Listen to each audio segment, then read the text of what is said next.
Setelah bencana banjir bandang melanda Kabupaten Aceh Utara, upaya pemulihan fasilitas publik terus dikebut. Di Desa Matang Serdang, personil TNI diterjunkan membantu merenovasi gedung sekolah yang rusak parah.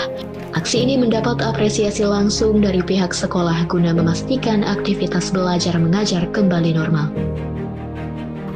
Upaya percepatan pemulihan layanan pendidikan di pedalaman Aceh Utara mulai menunjukkan titik terang. Kepala Staf Angkatan Darat Jenderal TNI Maruli Simanjuntak melalui Danrem 011 Lelawangsa Kolonel Infantri Ali Imran mengerahkan personil TNI dari Koramil 14 Tanah Jambu Aye, Kodim 0103 Aceh Utara, dibantu personil BKO Yonsipur 5 dan Yonsipur 6, diterjunkan langsung ke Desa Matang Serdang, Kecamatan Tanah Jambu Aye, untuk membantu renovasi gedung SD Negeri 19 yang terdampak banjir bandang beberapa waktu lalu. Bukan hanya memperbaiki bangunan yang rusak, petugas juga bahu-membahu membersihkan sisa-sisa lumpur yang sempat mengendap di dalam ruang kelas serta memperbaiki berbagai fasilitas sekolah yang hancur diterjang arus.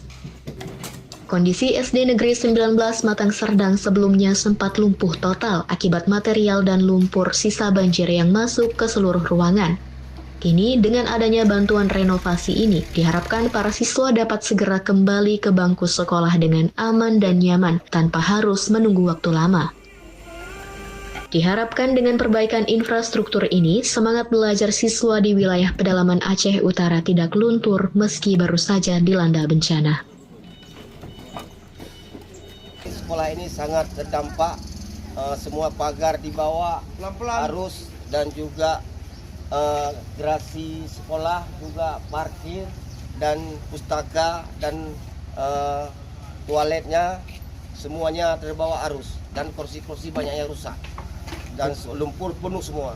Menurut saya itu kami sangat berterima kasih supaya sekolah ini cepat kita proses ngajar mengajar, lebih untuk ke depan anak-anak jangan sempat tidak belajar. Ya, maka kami sangat berterima kasih kepada baik pun Bapak Kasat, ya, Bapak Dramil dan juga anggota-anggotanya semuanya.